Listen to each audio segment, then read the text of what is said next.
చీరితోనే ఉండిపోదా ఇలాగా నిశ్శబ్దం అన్న మాటే ఎలేసి గోల చేస్తుంది ఇలాగే మారిపోదా హాయిగా మరో నిమిషం ఏమవుతుందో ఆలోచన ఇంకొదిలేసే ఈ క్షణమే నువ్వు ఎంజాయ్ చేయి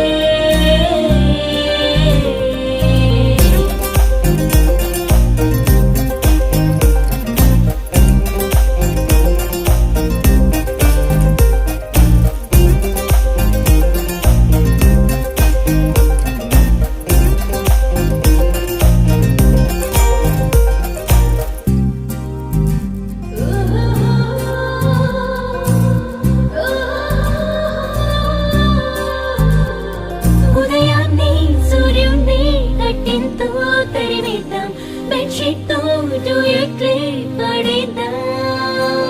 తలనొప్పి అంటూనే కాలేజీ ఎక్కడదాం షాపింగ్ కే సైలెంట్ గా చెక్కిద్దాం